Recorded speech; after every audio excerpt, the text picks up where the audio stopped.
I don't want to take any time away from Senator Clemens and his Representative Powell. Okay, good. Oh, yeah. I don't want to take any time away from them, and I certainly don't want to stand in the way of the rat race presentation.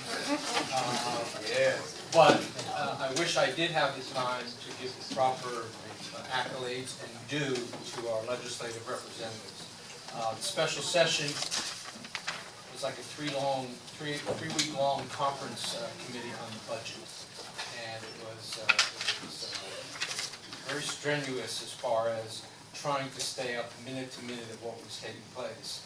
And the communication with our legislative delegation, Senator Clemens, Representative Powell, Representative Bill Hager, and Lori Berman, even though Representative Berman, even though she doesn't actually technically represent the city, she did a yeoman's job on the House side for us.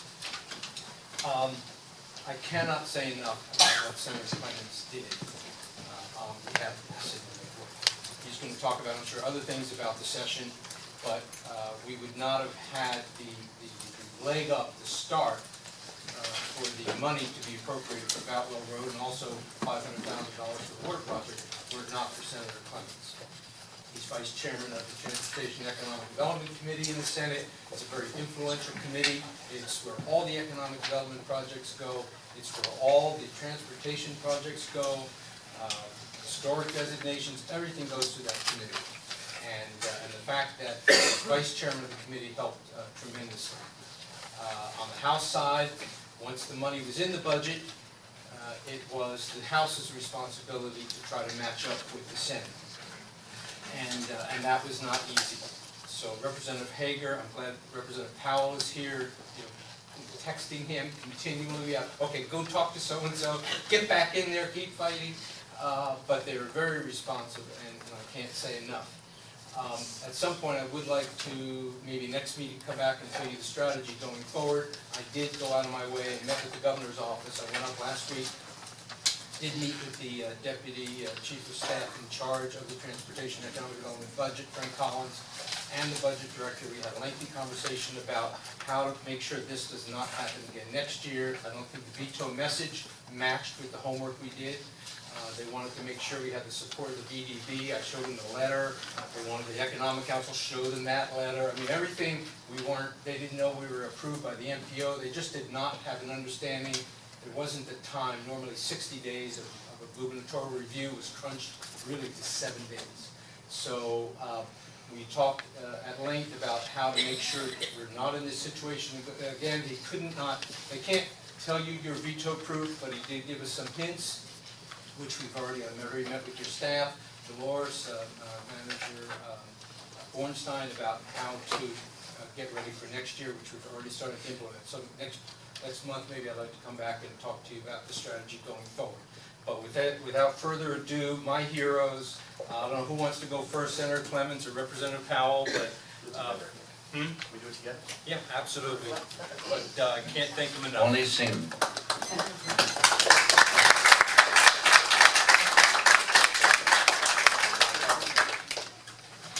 So I want to apologize. I've been warm all day. I can't really figure out why it is, but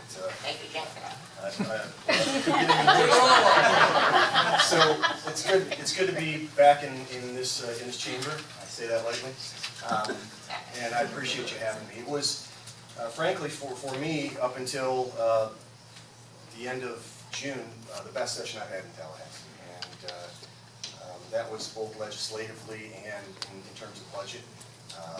I had several priorities, and it seemed like they all moved forward, and I know they were the same priorities that many of you had. We passed, with the help of my friends in the House, the Sober Homes Bill this year, which is the first step towards making sure not only that we have some surety for our neighbors and our neighborhoods, but also for the people that go into these sober homes as well, make sure that they're being treated properly. So that was a very important piece of legislation that we worked out for 3.5 years, and it was good to see that pass and be signed by the governor this year. I also passed an online voting registration bill this year, which was a pretty significant piece of legislation.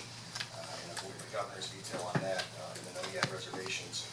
Again, working with my Republican colleagues on the other side of the aisle to make sure that got done. Certainly, if anybody has any questions about that, I'm happy to answer. And we you know, we worked really hard on this budget, and Richard alluded to it. But not only during session, but special session, I was up there nights, weekends, till 10 o'clock at night, making sure, you know, you leave the building, you come back, and your item's out of the budget. So I was determined that I wasn't going to leave, and I was going to hang around the budget suite and push for our projects. And you know, we started out with $2.5 million for the Boutwell Road project, and that looked like it was going to all that we were going to get. And when the opportunity came, I requested that be bumped up to $3.5 million, and we got that. And then when the opportunity came, we were able to get our House colleagues to agree to that. And not only that, but $500,000 for the drainage project, the water project, things like $1 million for the Northern Museum, in their $60 million renovation program, some money for Riviera Beach that both Representative Powell and I also represent for drainage projects. Just a lot of good stuff for our communities, and it was very frustrating, obviously, to see those vetoes, because frankly, they decimated most of Palm Beach County. Projects in the Glades, projects in Riviera Beach, projects in Lake Worth, projects in West Palm Beach, really all throughout the county. We took some big hits, and that's not to say it's just Palm Beach County, it happened all over the state.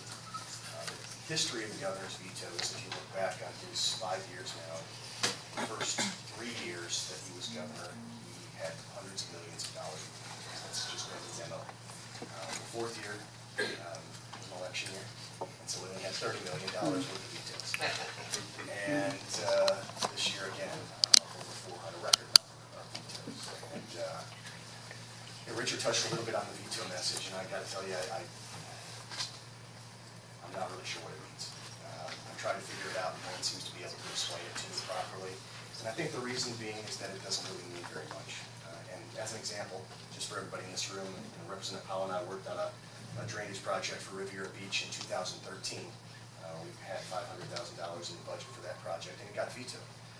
And the veto message said it doesn't meet the return on investment goals. Now, nobody ever told us what those were, and so it's hard to meet goals that you don't know, what those goals are. But the next year we came back to the exact same project in the exact same way, and it did get vetoed. So there appears to be a little rhyme with no reason, but it's great to hear that Richard's had some discussions with the governor's office, because hopefully we can get a little bit more surety as we move through the process next year. Everybody works so hard to make this happen, and then to have it die at the last second for what I consider to be no reason at all is kind of frustrating. Having said that, I'm going to let Representative Powell talk a little bit about some of the things that were important on his side, and then we'll take some questions if you have. Thank you, Senator. Thank you. Well, thank you. I just echo a lot of the sentiments. Good to see all the commissioners. Panel.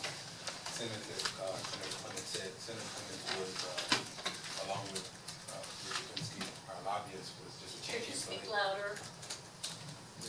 Was a champion for Lake Worth this year. Can you hear me? Speaking. A lot of things happened this year in session. One of the biggest things that we fought for on the side of the House was the fix for healthcare. Here in Palm Beach County, there is an overwhelming number of people who just don't have any kind of insurance when they go to see a doctor or they go to the hospital. And it hit my family personally. And we had a chance this year after session, during special session, to kind of debate that issue. And that's been one of the biggest issues in the House. The Senate was a champion on that issue as well, which may have also caused some of the special session.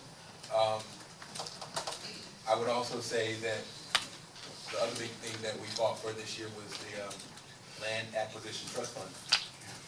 The amount of money and the overwhelming number of people who supported that issue that was on the ballot came forth in the legislature this year, and there's still some things to be worked out. It's not perfect, but over the next 20 years, at some point, the legislature, I believe, will get it together and we'll get it straight.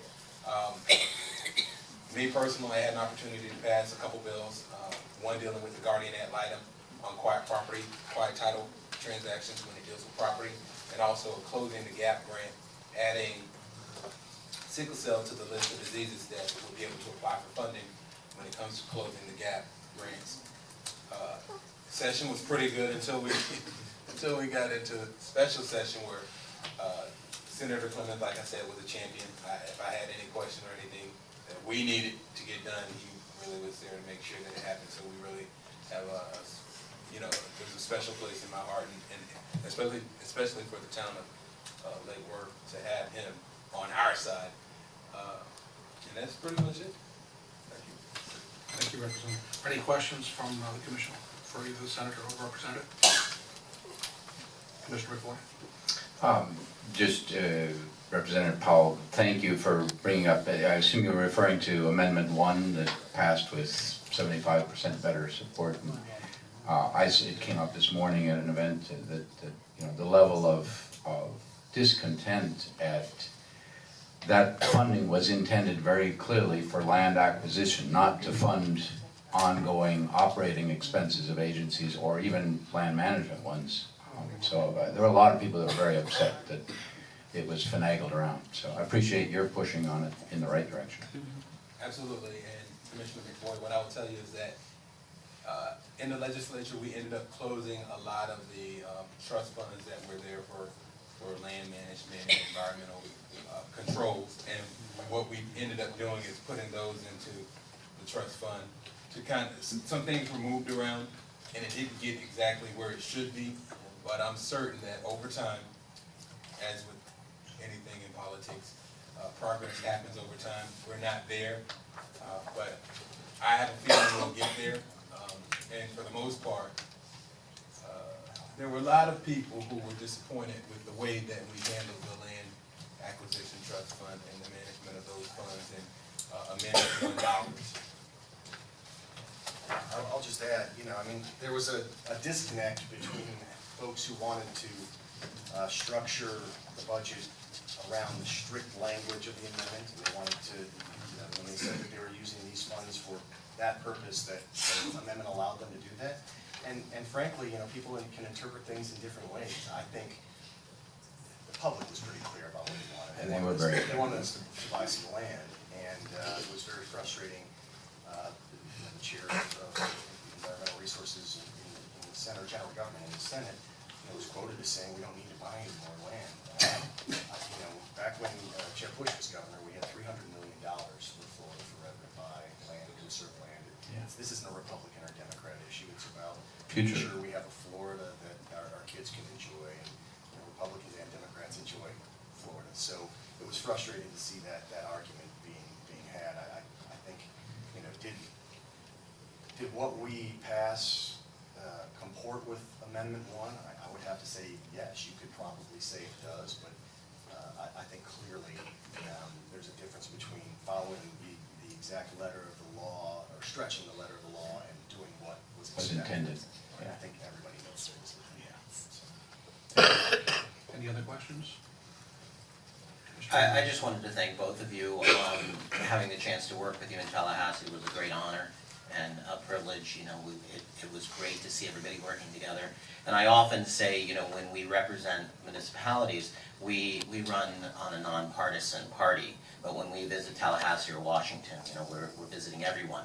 And it was great to see you guys working and reaching across and working with the Republicans. Unfortunately, the governor didn't agree, but it was great for everybody working together, and I think everything came together and it worked.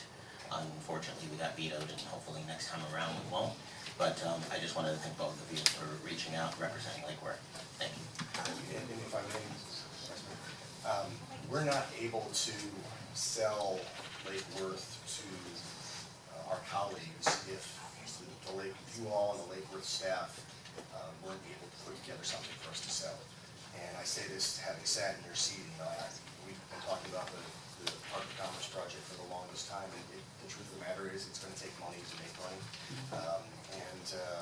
But without a plan for how that infrastructure is supposed to be implemented, and that's no easy. I don't take that lightly, because I know how difficult it is to put together. I sat in this room behind you several times with people from the county commission and the county trying to hammer something out.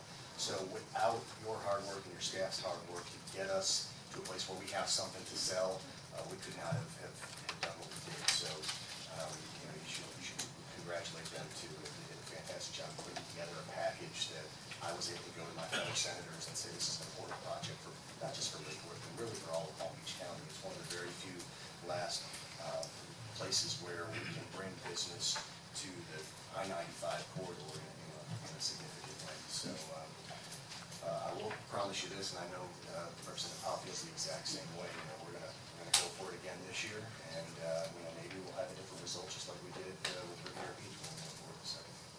Thank you, Senator. Thank you. Thank you, Representative. You guys have a really great job. You can count on us, you know, backing up again next year and the following year. We're gonna get her done. So thank you so much for the hard work of both your offices and your staff. Thanks very much. Thank you, Richard.